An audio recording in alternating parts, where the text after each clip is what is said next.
Hello, everybody. Welcome to another Etchr mini workshop preview. If you can see us and hear us okay, please type llama in the chat. I see from earlier the chat has already been a little bit active. We have llamas from New Jersey, Bristol. Welcome, everybody.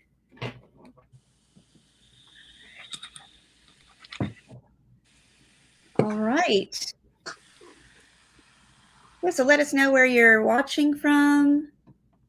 Northeast England, welcome everyone. West Virginia, Ontario, Columbus, South Carolina, Durham, more Ontario, awesome. People from all over the place. Alberta, Canada, Hawaii. I bet your weather's a lot nicer than it is here in Ohio. Welcome from France, hello. Macedonia, UK. Well, we really have people from all over the world today. Excellent. Southwest France. So just out of curiosity, has anybody already played with the granulating colors? Let us know in the chat. Oh, Korea, welcome. South Africa, Florida, Cincinnati. Hello, fellow Ohioan. All right. Well, it looks like everyone can see us and hear us okay, so we can go ahead and get started. Hello, everybody. My name is Kitty, and I will be your host for today's Etchr Mini Workshop Preview. We are here with Brian Ramsey, who is in partnership with Jackson Art Supply and Schmincke Watercolors. And he's going to be showing you how to work with granulating colors today. It's really exciting stuff. So, oh, and it looks like we might have lost Brian for a moment. Typical. We'll just wait for him to come back. Oh, wow. So let's see. Somebody tried mixing their own versions of granulating colors. You can do that depending on the pigments that you use. And let's see. Oh, yeah. The tundra and forest sets are really beautiful, too. Awesome. Great. All right. We got Brian back. Yay. Yeah. All right, so everybody, if you have questions for Brian, please put them in the chat in all capital letters so I can see it better. If those questions are relevant to what he's doing at the time, I will ask at that time. If not, I might hold some of those questions off until the end when we do our question and answer session. So from here, I'm just going to hand it over to Brian. Brian, take it away. Okay. Kitty, will you go to the overhead camera? Because I think that's more stable than the, and nobody Absolutely. Needs to see me particularly. There we go. Cool. Hi everybody. So this is my second live demo. The first one, it was all based on Small is Beautiful, and we did lots of little postcards very quickly. So I just thought I'd just show people perhaps who haven't seen. I mainly concentrate on drawing. As you can see, there's lots of drawing in that. I like doing portraits as well. Slow down. But you know, the paint almost for me was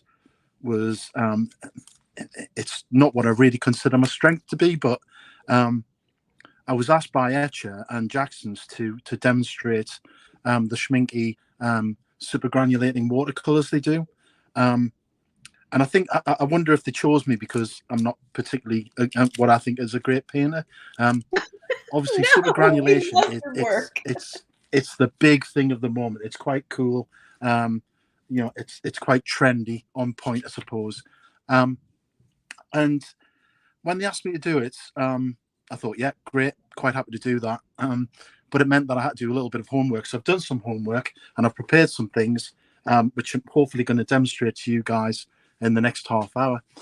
So granulation in itself, if you look at it, there's some great reference material on the Jackson's website, on their blogs. And there are a number of artists who've done quite a lot of homework on the Schmincke super granulating watercolors. There's a whole range of different curated colors which they've produced. I'm going to demonstrate the Haze today, and it'll be the Haze that I use in the mini workshop in February. But the definition for granulation is, or what it suggests is that it's where uneven pigments become visible. I like to think it's where you can see the individual pigments within the color you're using.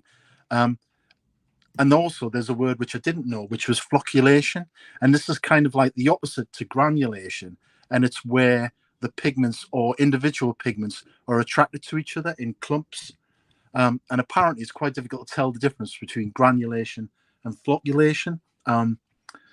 They do look quite similar, but the key to it is that they achieve very different effects to what I would call the staining watercolors. So the Tharlos, for instance, they tend to be a staining watercolor rather than a granulating or a flocculating watercolor. The sort of acknowledged granulating colors you've got are all the cobalts, and probably the king of or the king or queen of granulating colors is French ultramarine. That just granulates for fun. Sorry, I should have shown you this. So this is the top one is my cobalt blue, Daniel Smith's, I think. And then this is a French ultramarine, might be Winsor and Newton.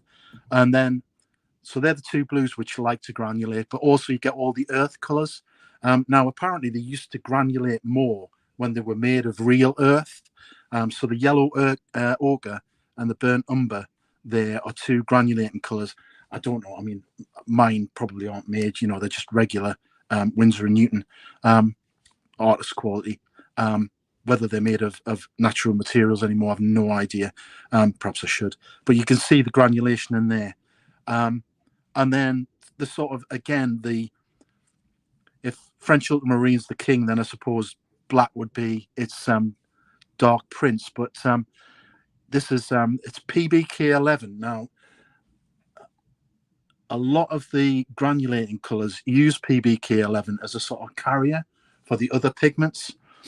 So this is Daniel Smith's Mars Black, which is just PBK11. They also do a Lunar Black, which has, I think it has a cobalt blue in it. Could probably check that out. And that just, again, granulates a lot. So these are what I would call regular granulating colors. And you can use the Mars Black, as I said, to carry other colors. Some of the staining colors will then granulate because they're being carried in that Mars Black. So I think the key to it is to just try and see what effects you can get. You know, if you like the effect that granulation gives, then try it with lots of different mixes. Try a few things out. Apparently the Tharlos, so Tharlo Blue, Tharlo Green, carry quite well in the Mars Black and will granulate really well. Apparently very few reds granulate. Before the live workshop, I think I'll do a little bit more homework into why certain colors don't granulate. But I thought I'd just show you this. I've got lots of these little swatches where you try different things out. So on Instagram, Liz Steele does lots of work in terms of color theory. She's fantastic at it. And Liz puts a lot of these mixes up to show how she achieves certain colors. So this one in the center is what she likes to use for Umbrian stone in Italy, or the center of Italy. And that's made up of three colors, and it's made up of red oxide, French ultramarine, and raw sienna. Now, hopefully you'll be able to see from the camera, you can see the granulation in the French ultramarine being picked up in the texture on the paper. And similarly with the raw sienna, albeit that's probably a little bit more subtle than the French ultramarine. But also you can see in that red oxide, there is some granulation in there. So although reds don't apparently do it very well, red oxide does appear to do it quite well.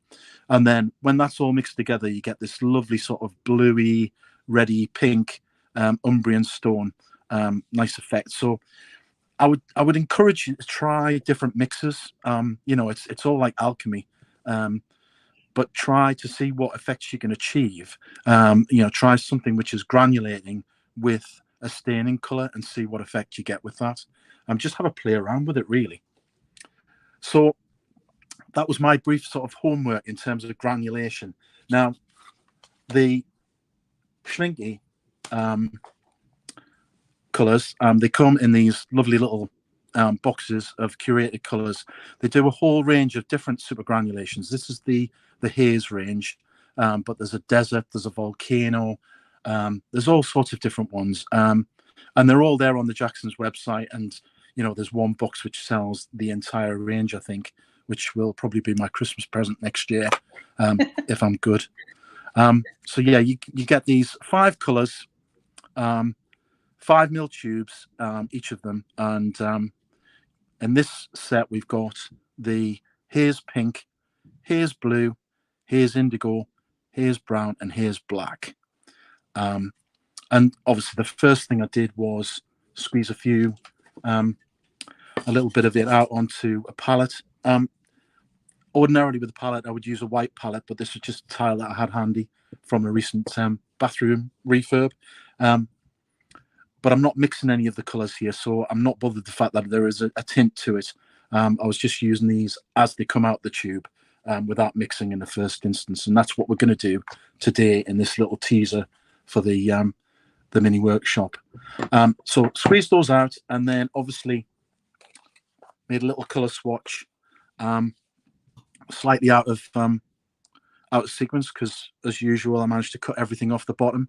But this is the Haze pink, this is the Haze blue, this is the Haze indigo, this is the Haze brown, and then this top one is the Haze black.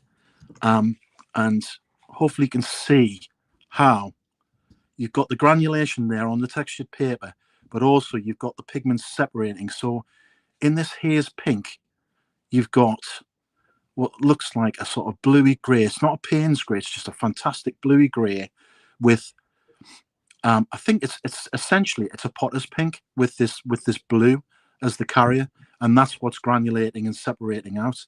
So you get fantastic shades within that. Obviously depending on how much water you put on and how the intensity of the color you put in there.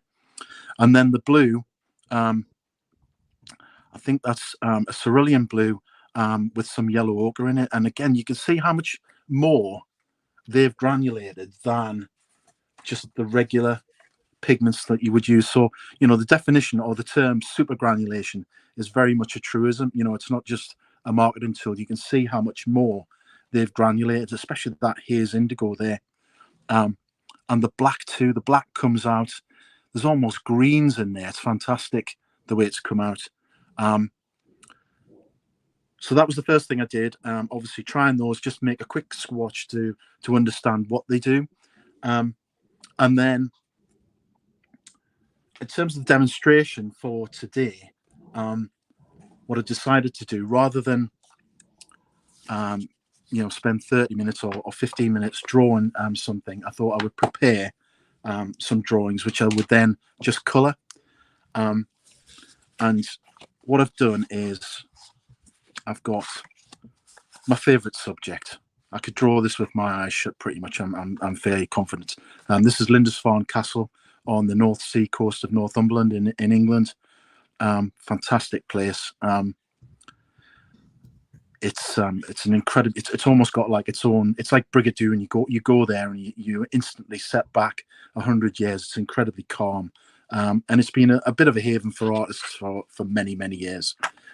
So I did several sketches of Lindisfarne. These are just 4 that I picked up, and the reason why I picked them up is so the first 2, these 2 here.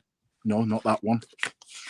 That one. So these 2 here I've drawn onto the Etchr postcards. They're 100% cotton. They've got a texture to them, but one of the things about granulation is it really likes rough papers. So what I've done just to demonstrate that is to show this is a hot press paper. So this is smooth. I'm intrigued to see what it does with that hot press paper. And then I've got a cold press paper here, which has got more texture than the 2 Etchr postcards. So we'll see what effect they have. And that's one of my 3 tips that I got really from working with these colours. But the first one, and what we'll do is we'll dive straight in, I think. So what I'm going to do is put colour on all 4 of these. But I'll do these 2 first. So these are both on the same paper. They're both on the Etchr 100% cotton. But I'm going to use 2 of the different hazes from the Schmincke collection. I'm going to use the Haze pink and I'm going to use the Haze blue. But the thing I learned pretty much straight off the bat is they're really good wet and wet. They like lots and lots of water. So that's my first tip, is to use lots of water with these super granulating watercolors. You've got to give them the opportunity to do what they want to do, which is pretty much like alchemy. As I say, it's just magical. Now, I've got two different waters here because apparently the type of water does make a difference as well. So we live in the northeast of England and we have incredibly soft water. So that means if you boil a kettle up, we don't get any lime scale in the kettle. It's incredibly soft. It's gorgeous water. It tastes fantastic. But if you live in other parts of England or the United Kingdom, the water can be quite hard. You get a lot of lime scale in it. And apparently that makes the super granulating watercolor, or just watercolors generally, granulate more. So what I've done to replicate that is I got some mineral water. Get me? How very yuppie. Bit of Evian. I'm sure other mineral waters are available. But now I've no idea whether it makes any difference at all. It could just be urban myth and legend. But so I've got one jar of mineral water and one jar with water from Kielder Reservoir, which is incredibly soft. So I'm going to start with the Kielder, and I'm going to put lots of water onto the card, and I'm going round, picking out the edge of the castle. I dare say I could just put the watercolor all over it, but I'm going to just pick out the sky first. And I'm putting a lot of water on there, and I'm doing my sort of classic sort of single point perspective sky. It all goes to a center point and fans out from it. It's really, it's not a demonstration of technique. It's just the material itself really today. So don't judge my technique or lack of it. Right, so that should be plenty of water on there. And then I'm going to go in with the Haze pink. So I'm going to pick up the Haze pink. And you do not get a flavour of the colour at all from the paint when you squeeze it out the tube. It looks a bit like glaze in pottery. That's a sort of dull, very dull grey colour. But then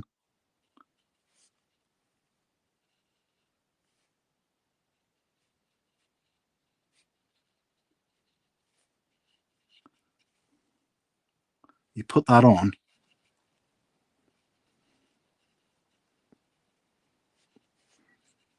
I'm going to add a bit more water into that, I think.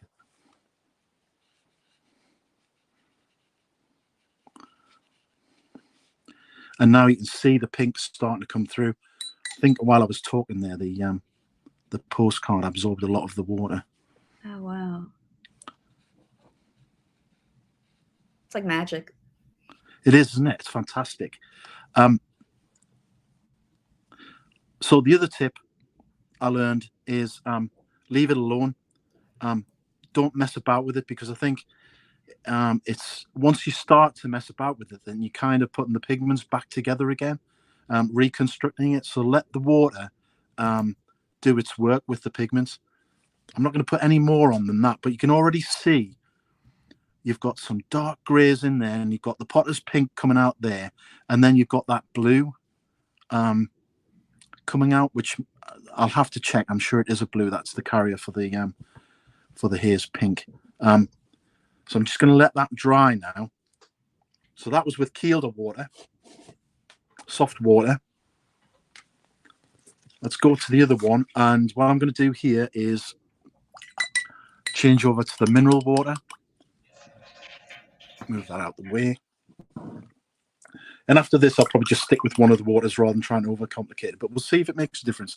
So here, I'm going to do a little bit of the sky.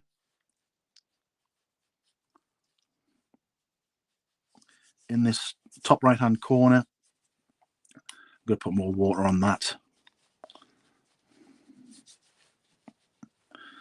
And then I'm going to fan out again, use my single point perspective technique. I'm going to fan out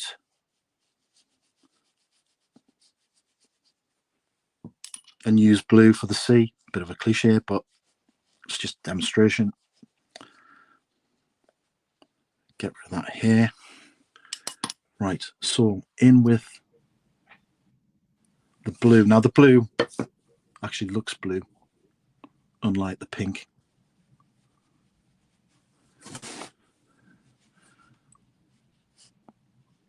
And I'm just really just sort of touching where the water's going and running around the outside and letting that do its own thing. And Brian, you're painting flat, aren't you? Yes. Okay. Yeah. I like painting flat. I've tried painting on an easel, and sometimes it's good fun to get the runs and things, but sorry, that sounds wrong. You know what I mean? The paint runs.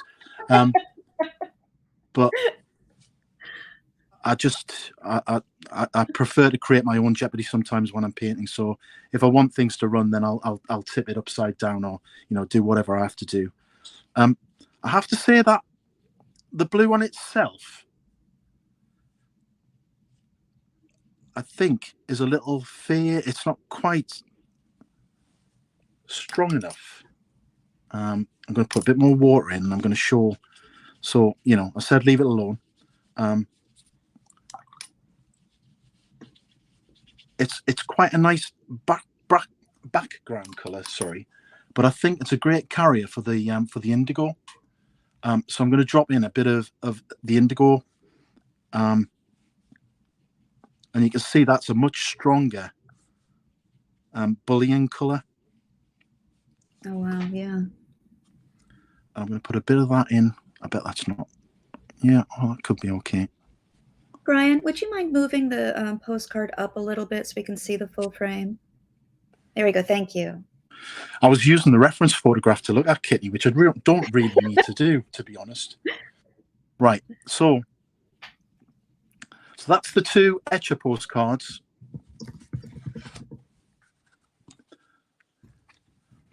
And I'm sure it's only my imagination, but the mineral water does look like it's causing more granulation than my regular Kielder water. Oops, just splash some blue there. So we'll continue with the mineral water. Now I'm going to just hopefully demonstrate how different it is with the different textures of paper. So this is a hot press paper. So this is entirely smooth. It's not cartridge paper, but it's a watercolor paper which has no texture to it at all. And I'll be intrigued to see what effect we get with that. I'm going to give it the best opportunity to do something, so I'm going to use the indigo. I know we talked about just using the two colors, Kitty, but oh no, this is fine. We got time. Yeah. I think the whole thing that we talked about, because I'm sure everybody appreciates that we don't just rock up here 10 minutes before the event and start doing something off the cuff. We actually talk about these things and plan them, believe it or not. We talk about pens an awful lot, Kitty and I, but that's another story. So we talked about just showing really two of the colors for this live demo. When it comes to the mini workshop, I'll be using all 5 of the colors just to show their differences. But also we'll be mixing that up. What we're trying to encourage people to do is to, we all get slightly obsessed with buying kit. We've spent an awful lot of money on materials over the years, and quite often we'll buy something and then we don't really know what we're going to do with it. So what we're going to do in the mini workshop, I'm just wiping some of that water off there. In the mini workshop, we're going to try a few things that we've got hidden away in the bottom of the art bin or whatever. Some inks, some pearlescence, some of the colors, just see what the other colors do.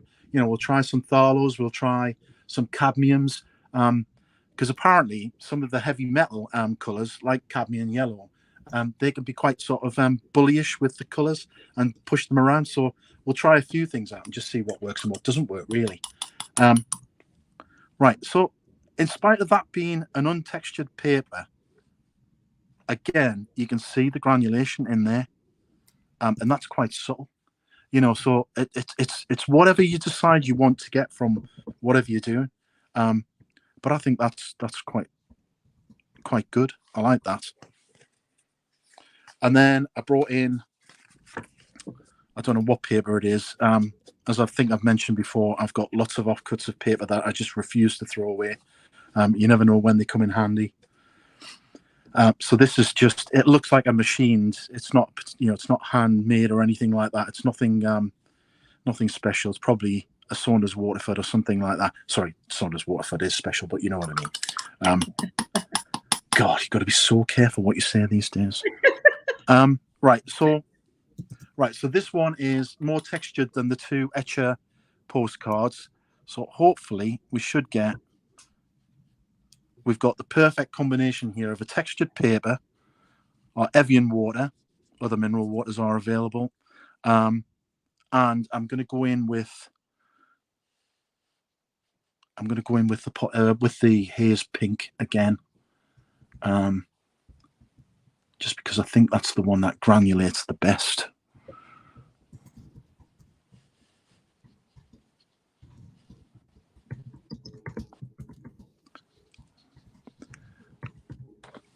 I'm struggling to see where the water is.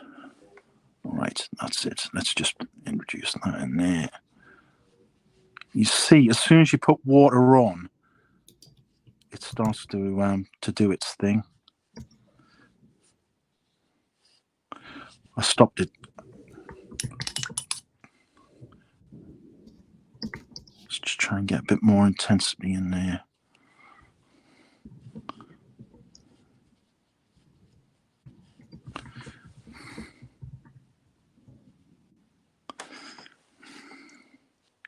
I'm curious, from what you've seen so far, everybody, what's your favorite Haze color? Mine's the pink. I see there are a couple people who agree with me.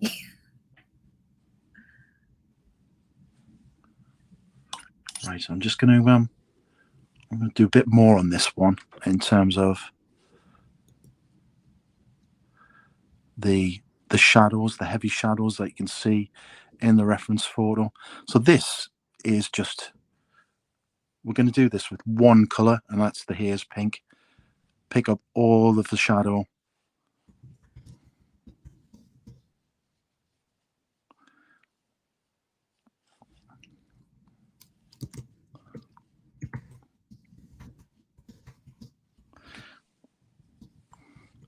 It's quite good at picking up. It doesn't dry so quickly that you end up with a line to pick up. It really is easy to move around. And when you spread it there, so that was a very small amount of pigment. You spread that out and you get those 3 dots of the potter's pink and then that lovely blue gray underneath. It's I won't overplay the fact that I can't paint very well because people get bored of that, but it gives you so much scope to actually get so much texture in your paint or in your painting. Brian, we have a question in the chat. Yep. Asking if there is a good granulating green. I don't know of one that isn't mixed with a granulating color. Do you know of just a plain granulating green pigment? Yes. So, and I'm really annoyed that I didn't put it in my color swatch, but it didn't fit in with my my use of the traditional colors. But actually, green gold granulates really nicely. And what I wanted to do, and what I will do in the mini workshop, is I'll expand on that with to put it into a carrier, and I'm going to put it into the Mars Black. Oh, cool! And see what that does, because we could end up with something quite horrible. But I just thought we'll try that. But I suspect the combination of the Mars Black, or even a French, the French Ultramarine with the green gold, might come up with some nice effects. Yeah, some people are putting some mixes that they like, such as Oh, if Viridian everyone and shares the Ultramarine. mixes on them on the Facebook page, etc., that'd be tremendous. Oh yeah, they're doing that. Let's see, oxide of chromium. I'm gonna have to play with that because I'm seeing a couple people saying Viridian granulates. I thought Oh, well, Viridian was just a staining color. so Kitty, you know how I feel about Viridian, don't you? Yes. So we did say that we would take things that we love, but we'd also take things that we dislike intensely. So I'm going to have to use the Viridian on in the mini workshop. Mm-hmm. It's a color that, it's always in the palettes when you get your first set of 24 colors or whatever you get. And you use it because it's green and everybody struggles or, thinks that they can't mix green. And then you use it once and think, my goodness, that's awful. But yes, I will use that in the mini workshop. Right, I'm going to put a bit more water in there. Put a lot more water in there.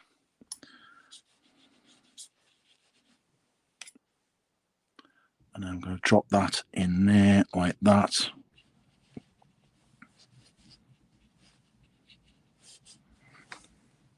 Oh, thank you, Alejandro. There's a comment here saying actual Viridian is a granulating color. Viridian hues are made of PG7, not the actual PG17. That explains it. Thank you so much. Excellent. It's always handy to have a chemist on board. I love the science of pigments and chemistry. It's so much fun. Right. So just get rid of the excess water off that one. That's done for me. I might just give that a little splasheroo there.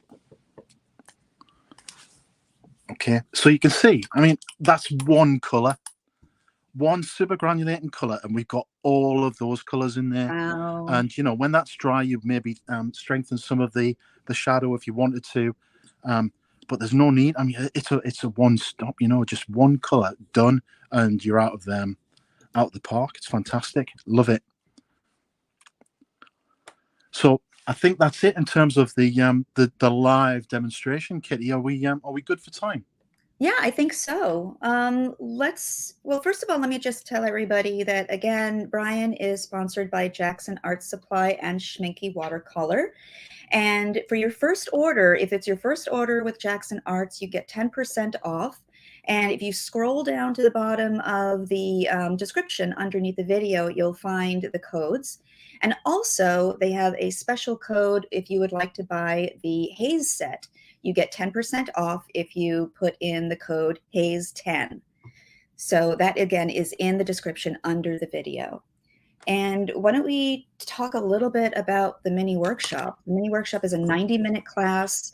We'll get a lot deeper into the techniques that Brian's been teaching today. And it's really a wonderful way to support Brian and his work as well. And if you can't attend live, that's okay, because the video will be available to watch later on. So Brian, why don't you tell us a little bit more about what we're going to be playing with in the mini workshop? Yeah. So in the mini workshop, we're still going to use the same reference photographs. Or we're going to add one photograph in, actually. So they're both of Lindisfarne Castle, just slightly different views. I'm using it as a mechanism just for demonstrating the abilities of the pigments, really, and not concentrating on any drawing work at all. It's just all about the paint in this mini workshop. So all of my drawings will be pre-done. When I say drawings will be pre-done, it's quite handy to have a photocopier and an A3 photocopier.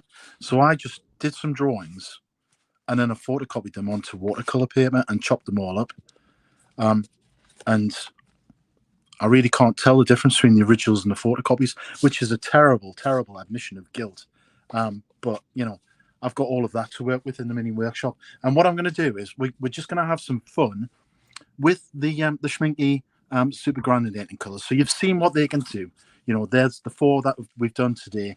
And these are 3, which I'd done previously to post on Instagram and Facebook to show what we were going to do.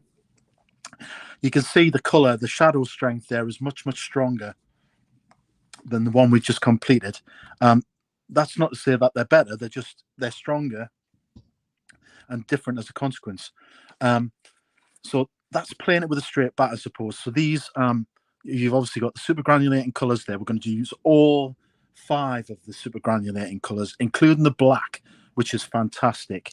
It doesn't look like a black when it goes on. So we'll be using that, using all 5 of those, and then just seeing what they do with other things, how they react. So some of the things I've been playing about with is pearlescence. Figuring that again, they're another sort of niche watercolor that isn't just a regular watercolor that you would get, and see how those pearlescence worked with the super granulation. I don't know if everybody can see that if I just tilt that in the light of the Oh yeah, the angle poise, but you can see the pearlescent in there. Not everybody's cup of tea. I feel like it's a bit like My Little Pony, but you know what? Just try a few things out, see what works for you, what doesn't work. I quite like that.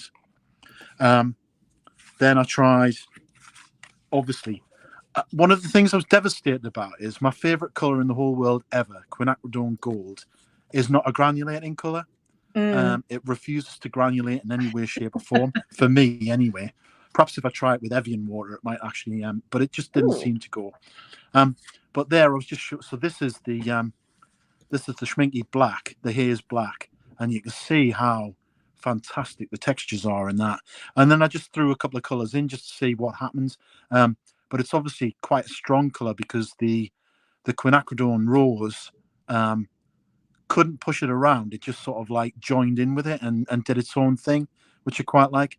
And the Q Gold was just Q Gold. It just gives it that punch of colour.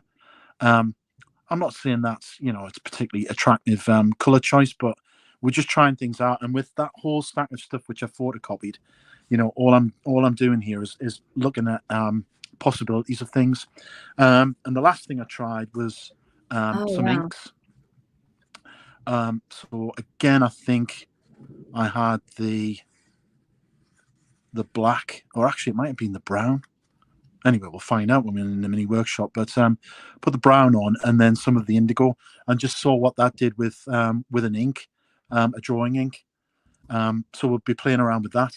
The other thing I'm going to probably use is wax crayon or wax pastel, oil pastel.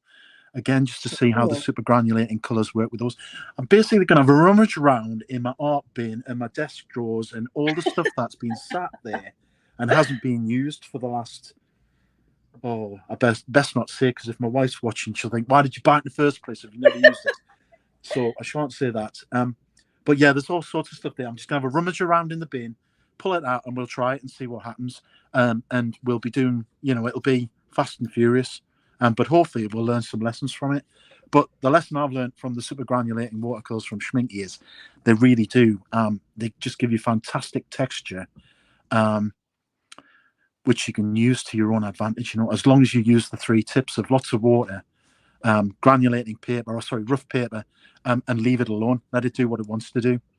So you can see what that's done there. Those splashes are probably, they went in a little bit too early, but they've created those little fishy things there, which are quite good. It's a fantastic product to use, and I'm going to try a few of the different color ranges that you created as well. So that's it for me, Kitty. Great.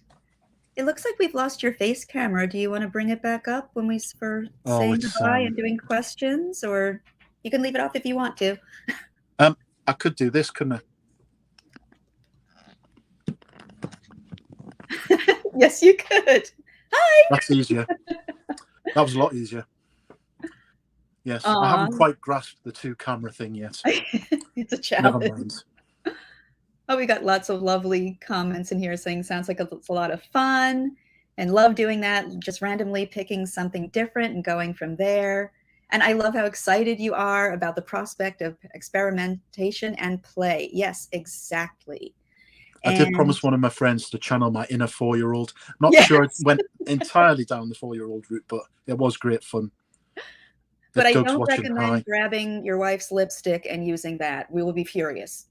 You can't do that. No playing with lipstick like a 4-year-old. All right. So I'm going to answer a question in the chat. Is the workshop only accessible to subscribers? No, you can still purchase the workshop separately. So from the website, there is an option to purchase it separately. And let's see. Oh, this question, which of the 2 photos will you use in the mini workshop? So, short answer is both of them. So I'll just show the difference between them. I mean, oh, I just stuck my finger in a wet one. So they are not dissimilar views. That one's slightly closer in, sorry, slightly further in than this one. But I drew both, and they're all mixed up in this whole pack of postcard size stuff. So there'll be various ones in there, but you know, they're not too dissimilar. One of them's got a boat in it with a couple of boys. So I just thought I'd put that in for a bit of extra interest. So there's one with the boat and one of the boys in, which you can't see. Oh, nice. Great. So yeah, they're both on the site though, aren't they, Kitty? Both the reference photos. Cool. So yeah, if anybody has any more questions for Brian, please put them in the chat. And if everybody wants to post any of their work on the Etchr Facebook family page, that would be great. I'll obviously make encouraging noises about how brilliant you all are, which you are anyway. And everyone, I'm going to go ahead and put the link to our Facebook group in the chat. It's a private group just for people who have done our workshops and our demos. It's a really welcoming and positive place where you can just share for the sake of sharing, or you can ask for feedback if you would like some. So let's see. Any other questions? There's a comment saying, a lovely way to celebrate the flow of watercolor and the magic pigment and water can make. Thank you for this fun workshop. I agree. This has been a lot of fun. All right. Well, it doesn't look like there are any more questions. So I'm going to, once again, put the link for the mini workshop in the chat. There you go. And again, if you can't make it live, the video will be available later. I'm also going to put a link in for our feedback survey. We would love to hear about your experience today so that we can keep bringing you content that you will enjoy. And again, if you have followed along or if you decide to do this later, we would really like to see what you've done. So please do share on the Facebook group or tag Etchr Studio and Brian on Instagram.